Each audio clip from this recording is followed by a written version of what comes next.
This podcast contains spoilers, so listen at your own risk or call back after you've watched the movie.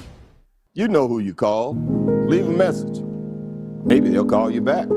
Then again, maybe they won't. We're having ourselves quite a little game of phone tag here. Ring. I usually get this guy's answering machine. I'll call you right back. If you're there, please pick up the phone. I really want to talk to you. I check my fucking messages every day when I come home from work. My answering machine, zero. I got a blinking light. All I have to do is pick up this phone right here, inform the cinema, and your plan's kaput. No, I ain't got no phone. I had to pull, because people calling all the time, and who needs the aggravation, right? Interruptions. Hey man, just out in the glorious sunshine, as you would say, and indeed anybody as a fan of sunshine. I am currently delivering a box of flowers that Tasha needs for her mother for Mother's Day. So I'm walking around like Annie in Terminator 2, very inconspicuous, except for the fact that I've got a boxed up bunch of flowers, like I'm gonna pull out a shotgun and murder some mothers. But yeah, saw Black 47 last night. It's a movie that I was talking to you about when we were mentioning about our cultural disagreements when it comes to St. Patrick's Day. We had a conversation where I mentioned one thing you could do is watch a bunch of Irish movies on that day. And if you watched one Irish movie a year, considering we're both in our late 30s, could you get to your rest of your life watching really good Irish movies? And through that discussion, I mentioned Black 47, which is a movie that you weren't familiar with, I believe, which is a Irish Western set during the Famine. I believe the movie takes place in 1847, hence the title Black 47. As you know, I'm a big fan of the Western genre. I'm a big fan of neo-Westerns. I'm a big fan of all kinds of Westerns, really. And certain subsections of the Western has always appealed to me as well.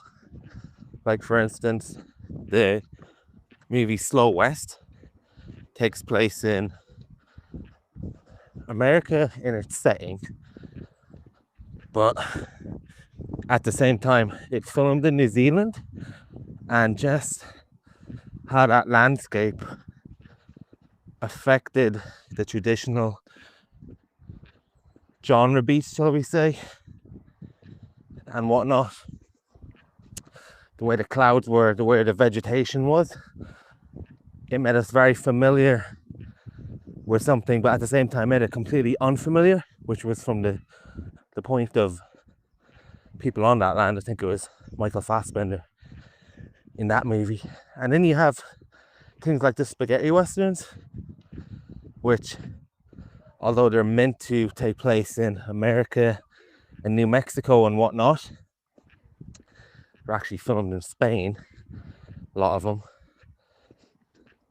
And maybe Italy as well, based on their names, but maybe that was more got to do with the directors. So it's funny the way a lot of the iconography of Westerns doesn't actually take place in the West. Obviously, there's plenty that does. And another subgenre of these Westerns that I really like as well is Western set in Australia.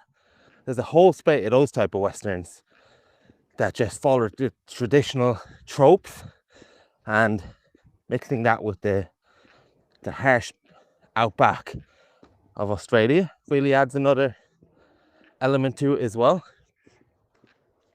Now, what I haven't seen up until this point is an Irish Western, and I don't think there ever has been an Irish Western.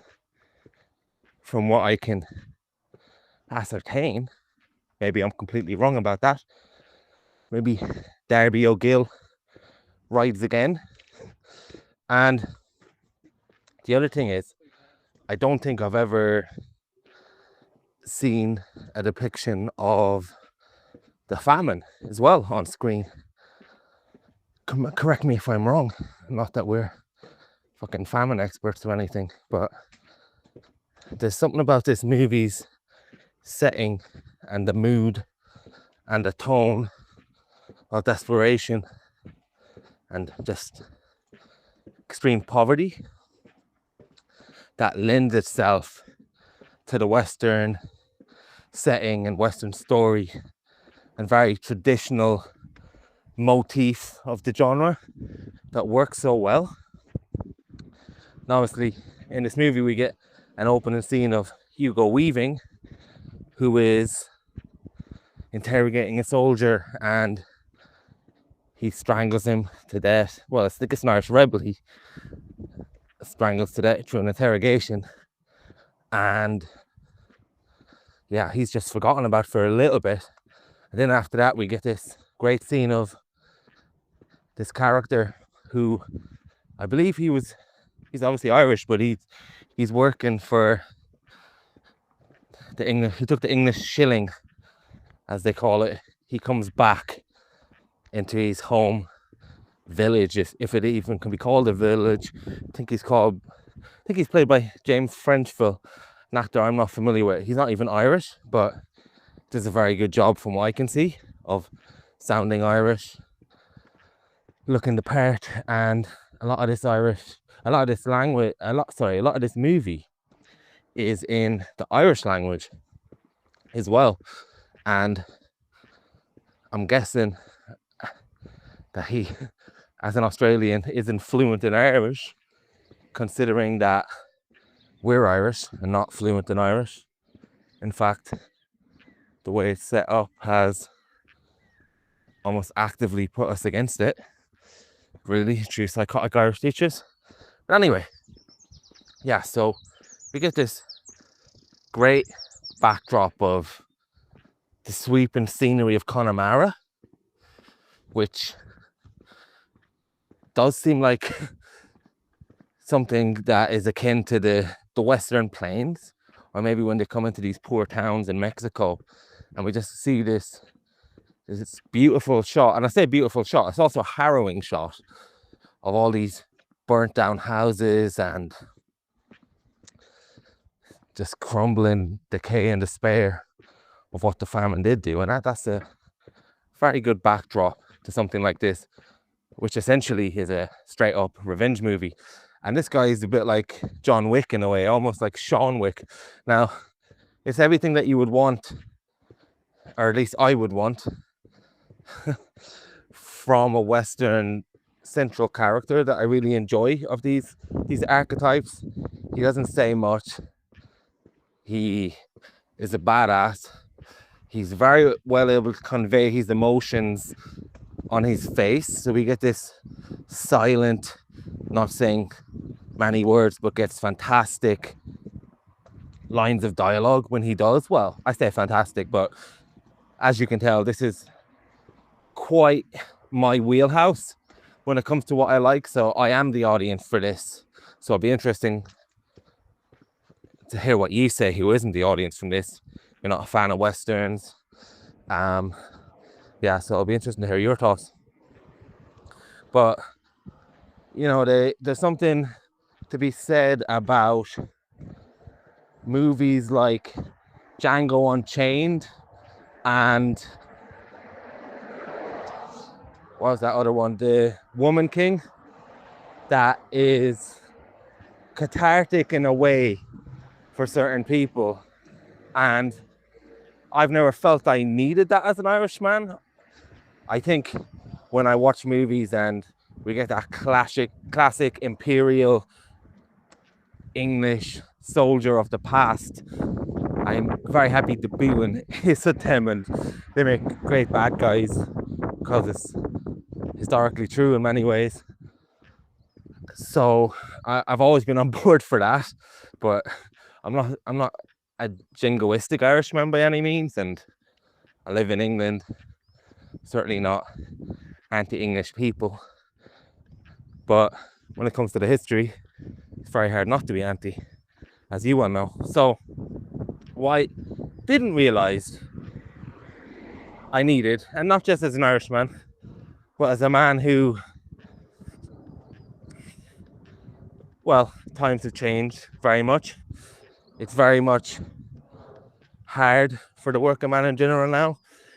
Institutions seem corrupt, society seems corrupt. So even though this is set in 1847 in the famine, there's something about it that's, in a way, a much less severe way, very relevant today. So when this character, can't remember his name, when he starts out on his revenge mission, you're totally on board.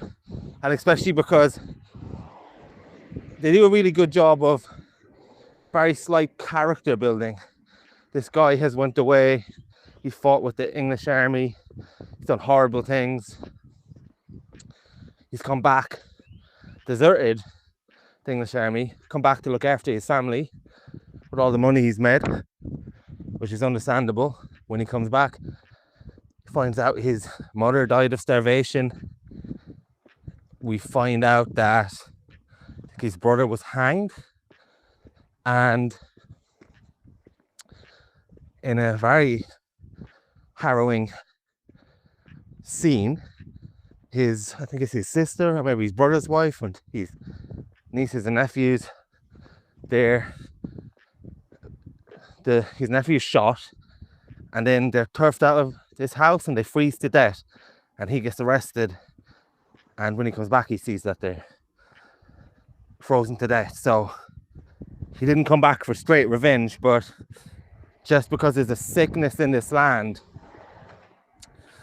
it ends up that way. And then he goes on a mission that's almost like the Irish version of a movie where, not to say it's like The Rage, but the same way the main character in The Raid is working up these floors to get to a boss, he's working through the levels of corruption to get to this plantation owner who's had a massive effect on this land, played by Jim Broadbent. And it's just like an Irish version, and something that's tangibly a part of me historically, combined with the genre tropes, which are the main thing of this, the genre tropes of a Western, that just worked very well for me. And as the central character, played by Frecheville, goes about his assassination of various people, including hanging judges,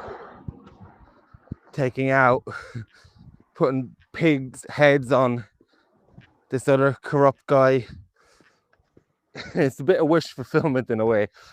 I like these movies where you see someone who does what you want to do on one level with the corruptness of the world, and you just see it acted out. Something very good about that. And in the Hugo Weaving character that we see in the opening moments, he is tasked to earn his now freedom, because he's obviously murdered someone in interrogation. He's a disgraced captain. He now is set with hunting down this renegade Irishman. Now, a lot of that isn't developed as much as it has in the best of these kind of movies. Now, I don't need it, because I just think this is a good movie that I enjoyed a hell of a lot, because I'm an easy sell for this. But it's directed very well by James Daly, I think is his name. The sweeping shots of the land. It knows its tropes. It knows the genre that it is. and it's very well handled, and that's what I want from this. So I will say there's a few things that could have been done better. I think maybe not necessarily that the film needed this, but we have seen stories of this kind before where a former protege is hunted down by his master, and there's conflicting feelings about that. I think one of it that works very well is in a movie, The Gangs of New York, where Leonardo DiCaprio gets raised by the man that killed his, I think that's killed his dad, maybe, but I'm imagining him being a priest, so I might be wrong about that. But that movie, obviously that movie has a longer time to establish the conflicting emotions of this. But I think in Black 47, it's not done particularly well, but it's done fine. We're meant to see that these characters from coming across this land have been affected enough by it to say, fuck it, let the guy get his revenge, let the guy do what he wants. And Barry Keoghan, who shows up as an Englishman, funnily enough, the big Irish head in him, his journey isn't done particularly well, where he is sent out on this journey as well, and he's meant to be English, and he at one point is so disgusted by what he sees that he basically holds up a wagon of grain being turned out to the English to be exported off to some of the colonies, and his turnaround basically happens within 45 minutes. Sorry, just ran into someone I know there, which now happens in London for me apparently. So yeah, Barry Keoghan's turnaround was a little bit half-baked. It was fine on a thematical sense, but in terms of a character sense, it's a very drastic turnaround, and we haven't got enough time with him, so we have to take it more as in a thematic sense rather than a character sense, which is fine if you're on board with the film. I can imagine it would annoy people on another level, but I was fine with it. Could have been done a lot better. And the other thing is with the conflict that you think is building between Hugo Weaving taking down, or at least having to do it maybe, or being conflicted about it, that conflict resolves itself, at least in your mind, at a certain point in the movie where you think, nah, there's no way Hugo Weaving is gonna take down this guy. And it would have been an interesting story if he had to. So the only real antagonist besides the English themselves and what they've done to the land is that blonde guy from Slow Horses, can't remember his name, something Fox maybe. He, in a classical type of uppity, think you're better than everyone, highly, I don't know what the word is, but highly strong, shall we say, is left to him, which you never really believe is a match for the main Irish guy who knows all these techniques from working in Afghanistan and India. It's not really a credible match, but at the same time, we think they're really good action sequence. There's a very good action sequence in the barn. There's a nice action sequence in the conclusion where he kidnaps Jim Broadbent, and he basically goes around, starts taking out these evil defectation that books in the soul plus succeed. And so we have seen Will Jones on a horse as well. And I also enjoyed seeing him going through the lands, doing these soup kitchens and just things that But they're like Irish history that visualize peoples. Really, I enjoyed seeing a cowboy, quote unquote, come through land with them, and I think the movie does a good job as well. As if you understand the situation beforehand, you get it, and if you don't, you're kind of an outsider in a way, and I guess you'd be learning it the same way the Barry Keoghan character would, or maybe the Hugo Weaving character sees it. Not in this baby. Maybe you are watching the movie more through the eyes of Gareth Jason and see these things and perhaps change your opinion. So maybe things that I didn't really like would work more if you didn't realise this was a thing in Ireland. I like the final scene as well, where Hugo Weaving is deciding whether to get revenge for the Irish guy who gets shot in the gut and dies, and it's not world breaking, but there's two roadways, and one is where he follows the English guy and executes him and gets revenge, and the other is where he he uses his horse and goes to America behind this cart, where I think we're meant to ascertain, because I can't remember what she looked like, is that the Irish John Wick's sister or niece, whatever she is on that carriage. And I do like the movie ending on that note. It's not revolutionary, but it does fit with when having to let things go is appropriate, when moving on and trying to try your luck elsewhere in a diseased land. It's only about crunchy. It's a possibility. I like the names on that. The other thing is, I like that we get at least we at least get, like, for instance, the Jim Broadbent character, Jim Broadbent, he says this doesn't give him any pleasure to fuck up the land like this.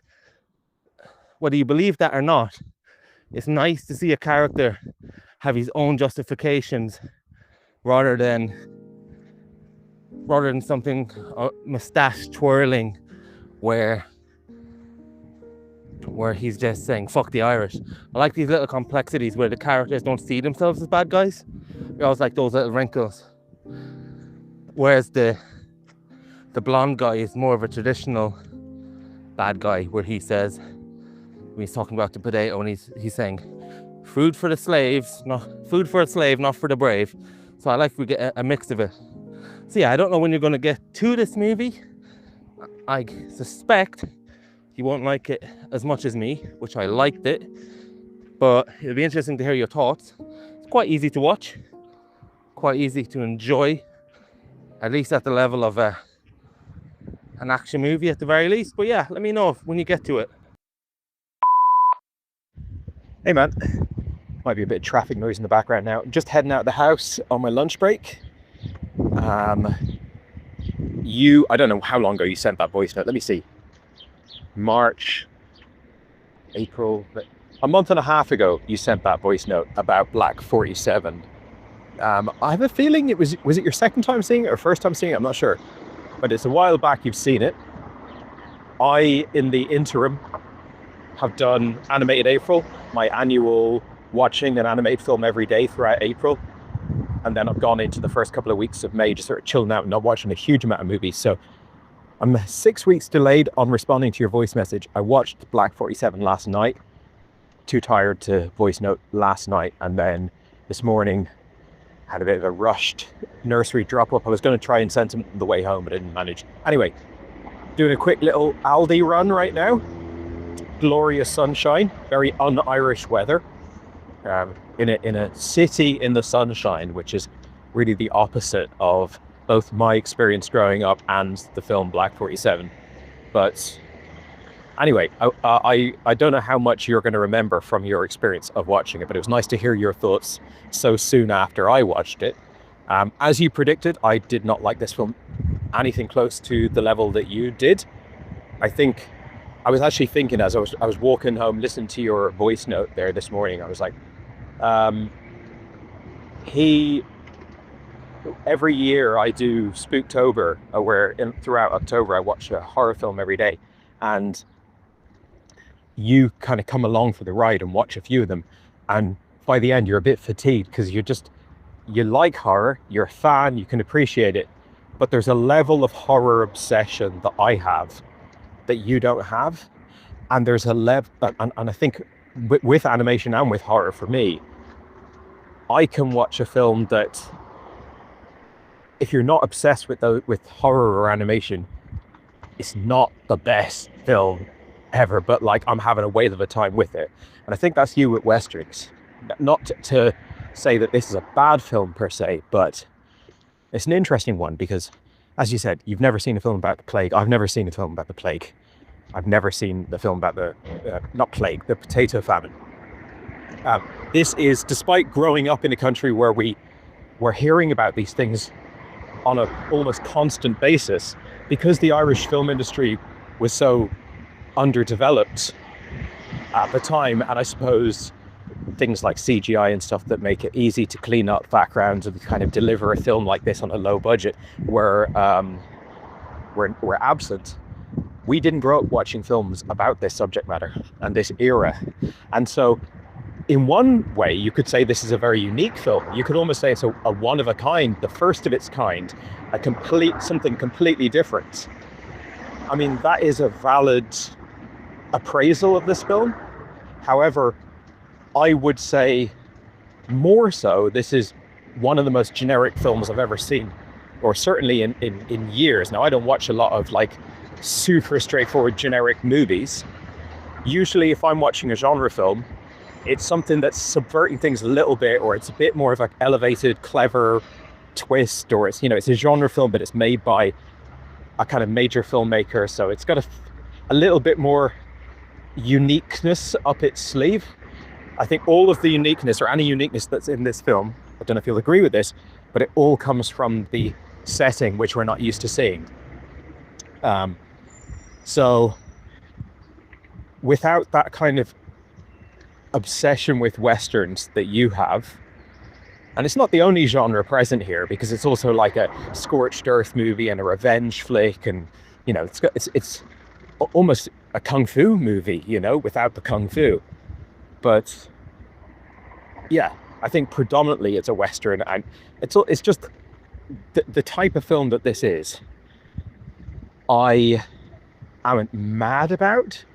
I can enjoy them. I've liked them. I'm a fan to an extent, but I'm not just sort of like in the bag from the get-go. And so, as you said in your voice note, it's an easy film to watch.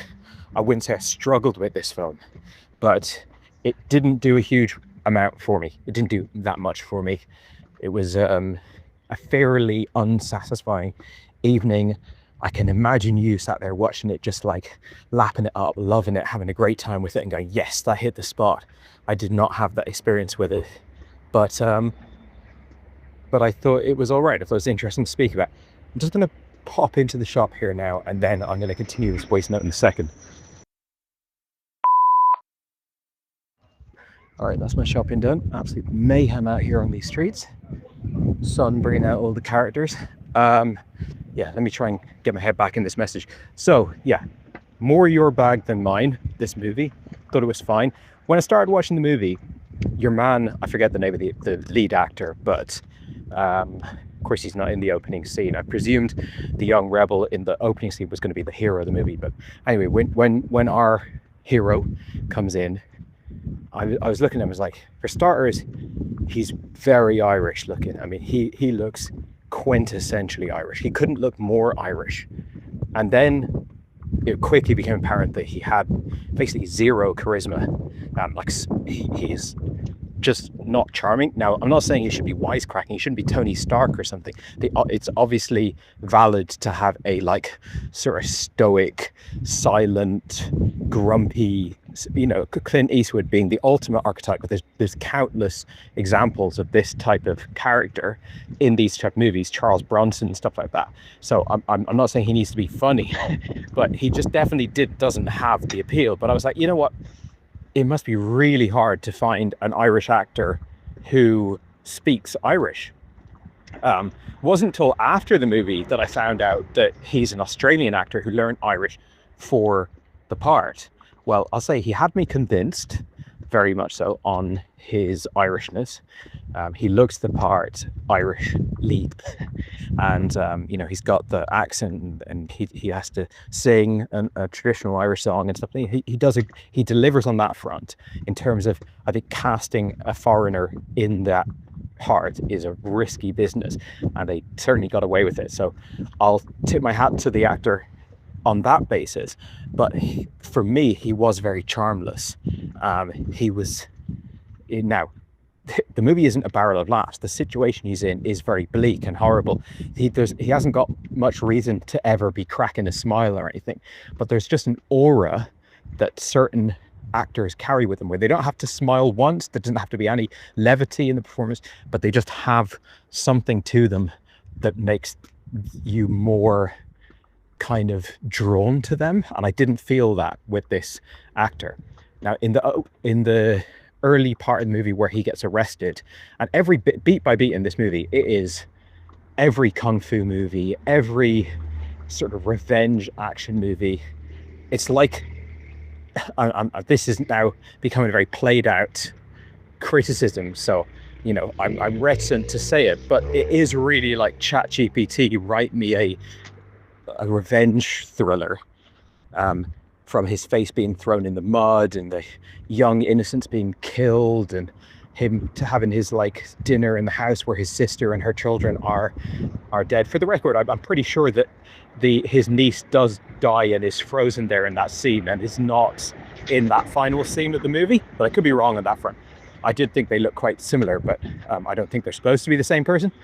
But yeah, it's all beat for beat there. And when he's put down in the cell and he starts fighting back for the first time, again, we've got one of the biggest cliches ever, which is like, they fuck with the wrong guy. This is Rambo. This is, you know, little did we know he's the most decorated Navy SEAL equivalent of the English Empire military.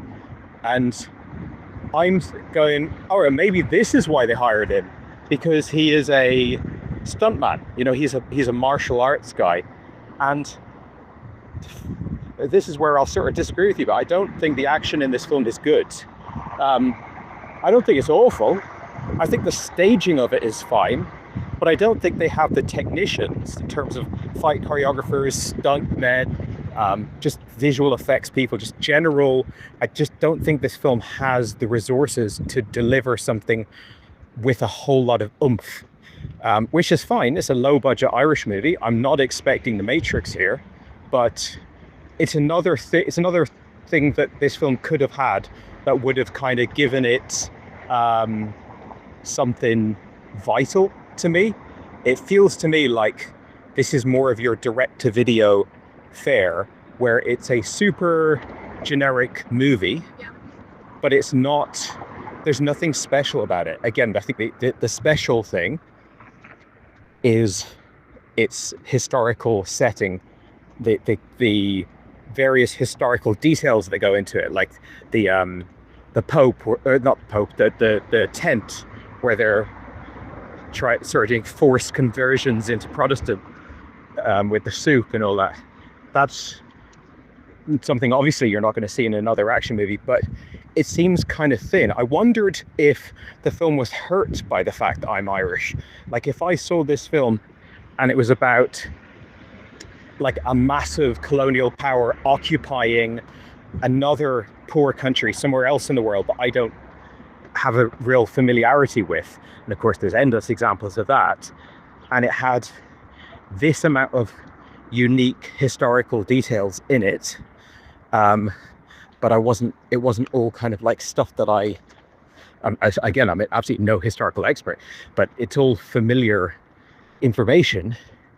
Maybe that means that the film is losing its one unique thing for me.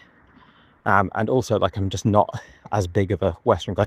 I do like a revenge thriller, Rolling Thunder, Death Wish, those kind of like simple, basic movies. I can like them fine.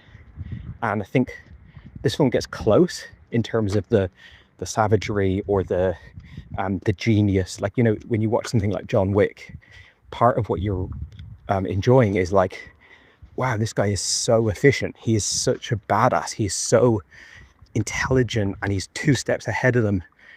And this film doesn't really have any of that. It's more like everything sort of falls into his lap. It doesn't feel like he can achieve what he achieves because of some sort of like super military training like Rambo, or some like genius force, like he's outsmarting there or something. It just feels like it's pretty frictionless, the whole thing for him.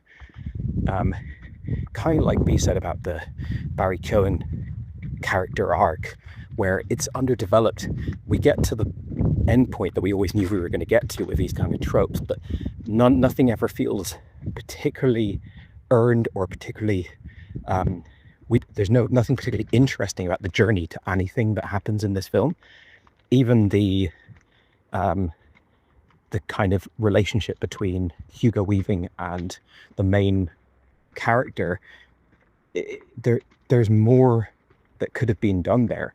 And by more, I just mean like anything really. Like, okay, they were friends in the military, and so they have some sort of like alliance, and Hugo feels conflicted about what he's doing, but it's just all a bit there isn't that much to it, I found, across the whole film. And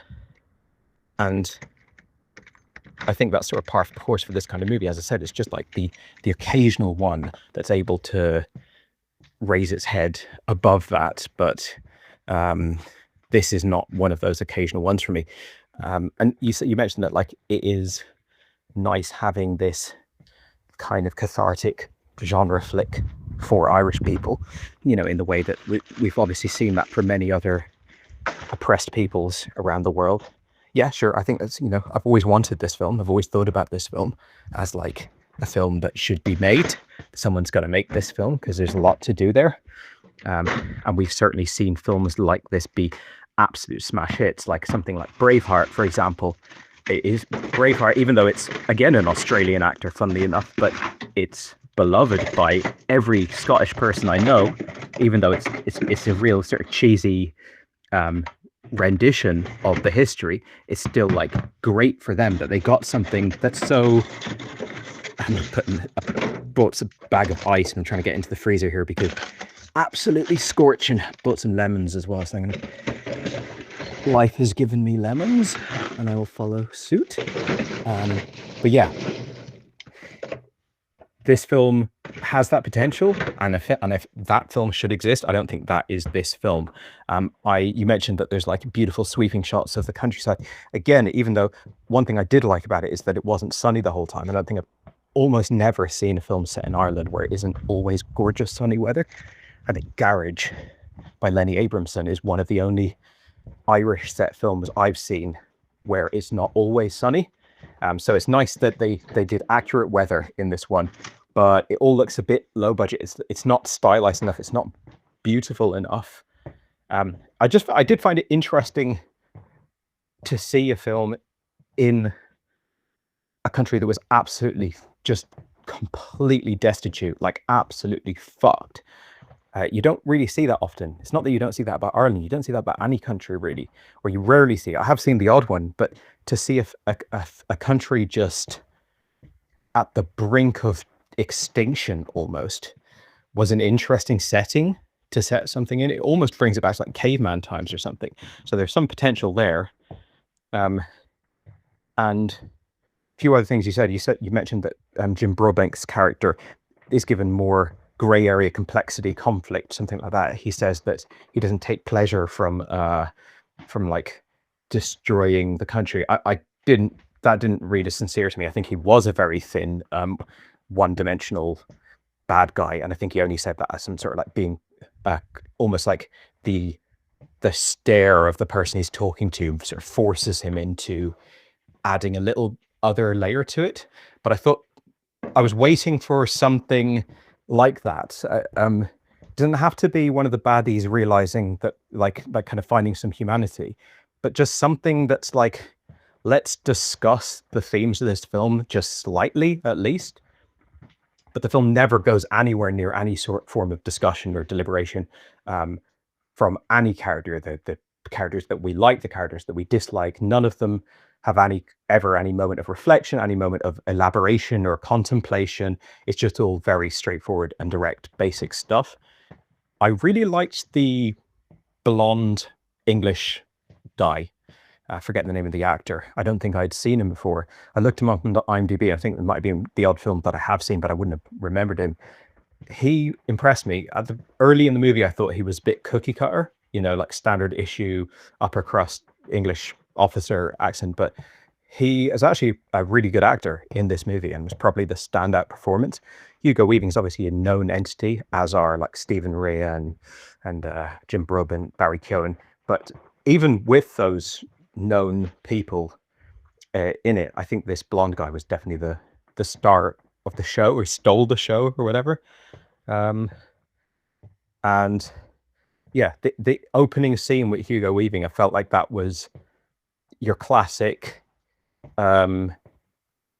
let's let people know that Hugo Weaving is in this movie as early as possible, so they maybe keep watching it. It's like when you've seen some of these like trashy low budget movies and they put nudity in the first 10 minutes. It's like, let's just put the stuff that's going to make people maybe keep watching the movie up there front and center, because it doesn't really make that much sense to me from a narrative perspective that we open with Hugo. I feel like a much stronger opening to this film would be our hero kind of riding into town, just like Rambo at the very beginning of First Blood. But yeah, not one that I'll really remember. A nice first try at this material, at this kind of setting. Amazing that it's almost 200 years after it happened, and this feels like the first stab at making kind of like packaging it into a movie in some shape or form. But I think there's a lot that can be done here, and I completely agree with your interest. I have that same interest in, let's take a genre like a Western and let's put it in a setting that we've never seen before. But then the next step is like, make a good movie, and it's a fine movie for the Western superfans like yourself. It's more than enough. I don't disagree with that. I have enjoyed many slashers that are good enough. They get the job done. They don't completely fuck it up. The person making it has seen enough slashers to kind of know what you need, and they deliver like a satisfying movie for slasher fans. But that movie is never destined for the eyes of anyone other than slasher fans. And this one for me just didn't have enough to take me any further with it. And I'm probably speaking a bit more negatively because I know how much you like it, so I'm kind of like bringing the other perspective. I thought it was fine, forgettable. It's relatively short, and they set up the baddies, they set up the goodies. You want the baddies to get taken down. You see how bad they've been, but to be honest with you, like, as he's going around killing like the land agent and the rent collector and the judge and everything, I'm like, you could have made these moments so much more satisfying if you had made any of these characters or scenarios interesting or entertaining. It's just all very right down the easiest, thinnest version of everything along the way for me. But anyway, that's Black 47. But perhaps you have some other thoughts on it. I know that you'll be reaching far back into your memory to say anything else at this point. But yeah, if there is anything else that you want to say, then let me know. Yeah, I'm going to have to reply to your voice note straight away, for the simple fact it's been so long since I've seen it now that everything you said is about the only thing that will be able to spark my memory. So I'm not sure at this point how accurate I will be, but I'll try my best. And for the record, I like this movie. I'm not going to go to bat for like it's an absolute masterpiece, which I don't think it is, but I certainly think it's better than you say, except of course with the caveat that you don't like these type of movies at the level I do. I would say it's a Western and a revenge movie, which are both genres I have a lot of time for. And someone who's making the case for the point of remakes from an artistic merit. I can't remember what podcast it was where I heard it, but they were saying sometimes you've just seen one movie so much that just seeing another variation of that story is enough to refresh it for you, refresh something you love and refresh something that you have a lot of admiration for. And they were using that for the point of remakes. Well, I would say, separate to remakes, I think that is something that's also really important in genre movies. And, you know, sometimes you'll get a revenge movie and it will be a generic story. Let's say, is The Raid 1 a revenge movie? Maybe it isn't. Maybe it isn't. But let's just use that as an example of you gotta kill the bad guy. You gotta go through all these revelations to kill the bad guy. Basic story. But there's so much innovation in terms of the directing and the martial arts, in the case of Gareth Evans, that's just out of this world, that you don't even have to worry about the story being basically the same. That's if we're talking about the upper echelons of type of movies you love. Or Martin Scorsese might do a movie and he's just so stylistic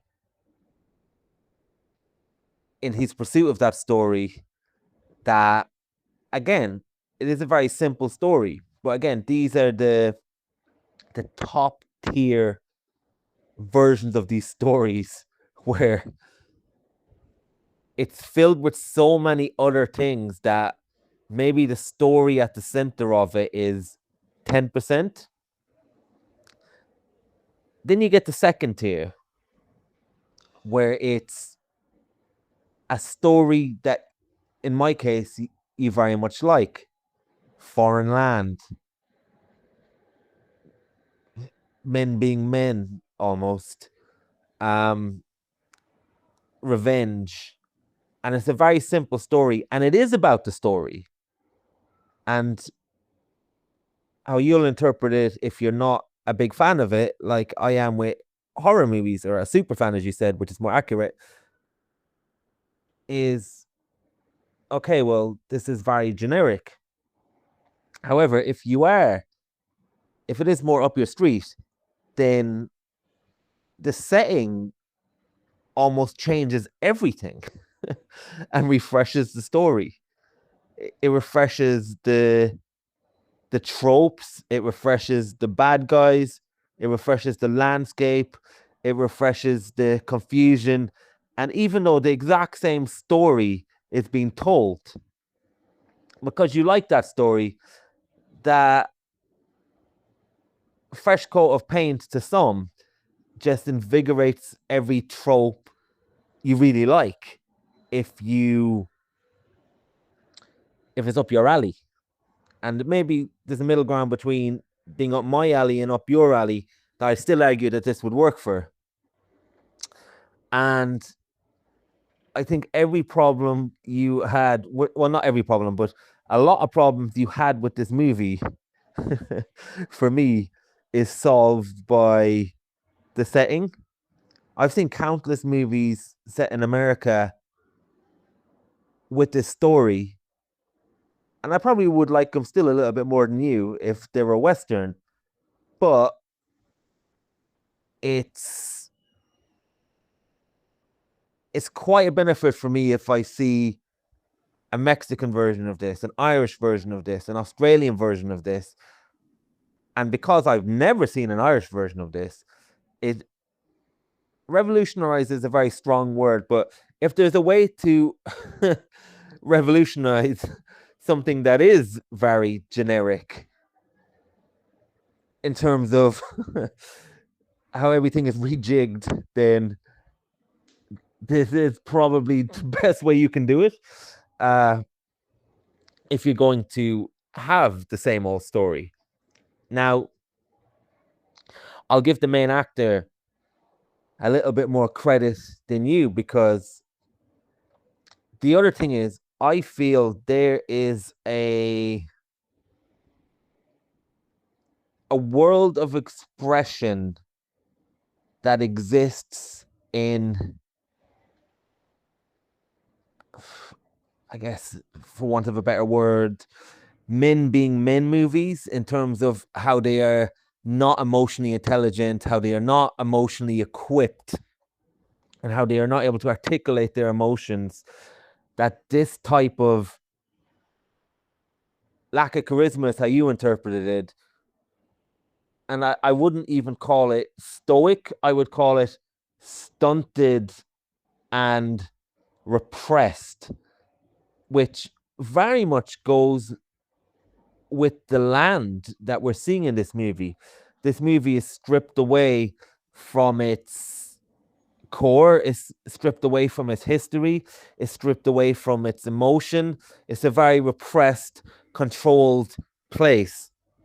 So for me, the main character acting and how he did, especially considering the character is stripped away from his land, stripped away from his culture, both by being with the English army and by both returning to a country that has completely changed.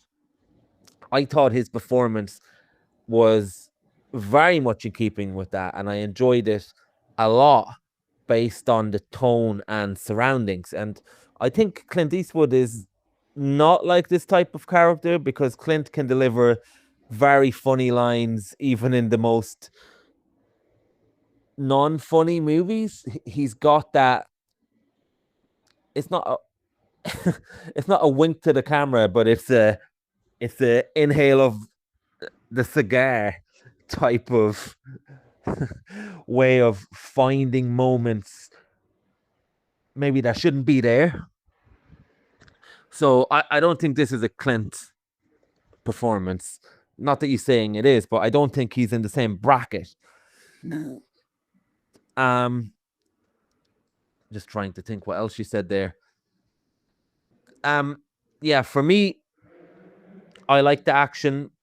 I would disagree. I think this is a very sluggish trudge down in the bog, down in the dirt of this country that's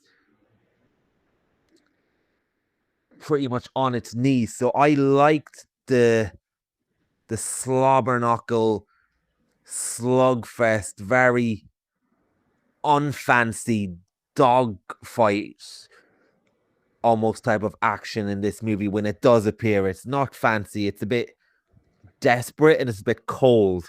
So again, I like that, but I can see from your point of view why it would be a problem. So again, I'm not going to bat for this movie like it's one of the greatest things ever, but I would definitely rate it a lot higher than a direct to DVD. And I can see every point that you've made and agree with it on one level from your brain. And then from my brain, I'm thinking, well, I've got an entirely different case to be made for all those things. But yeah, wait till I get to Western September where I watch one Western every day for 30 days, and I'm going to be sending you voice note after voice note. But yeah. Yeah, I agree with pretty much everything you said. I mean, I think it's just everything one can say about this movie, we would sort of probably be inclined to agree. Like, it is rough and ready, down and dirty action that's more realistic rather than like highly stylized balletic action. Agree with that. I agree. I agree with that. Like that is an interesting and good thing to go for. Just didn't think it was done overly well. I agree with what you're saying about this kind of archetype of how soulful and how expressive it can be, this kind of character. I just didn't think it was done as well or as effectively as you did. I agree when it comes to like approaching genre and like just interesting seeing these things redone and rehashed in different ways. Like everything you're saying is stuff that resonates with me, and I think you can point to this film as an example of it, but it didn't land in a massive way for me. But I thought it was fine. I didn't have massively high hopes for the movie, and my whatever hopes I did have were kind of met, and I guess it just comes down to appetite, really. This is kind of this type of movie that you watch a movie and you're like, that was fucking brilliant. And then you go, let's delve deeper. I can't wait for this director to bring out something new. I'm going to go back to their previous films. And then you can start working your way back, and you start getting into the more prototypical stuff that they had to make to get to the point where they could make the great movie. And that's what this feels like. It feels like it's a great proof of concept. But there's potential here, but there just isn't enough in it for me that's interesting personally. I watch this and I'm like, I don't know. It's not. There's no je ne sais quoi. So, yeah, that's Black 47. Hopefully, in fact, it's a few years old now. I mean, as you can judge by Barry being it. I think the movie itself might not be that old, but the movie must have been shot quite a while ago, because there's no way this is coming out after like Killing of a Sacred Deer. I wouldn't have thought, when Barry Keoghan's already like blown up. So I wonder now, with it being as old as it is, has this director done anything since? And I'll find out in about 50 seconds when I go and check him on IMDb. Your mailbox is full. Please delete new or stored messages which you no longer need so that new messages may be received.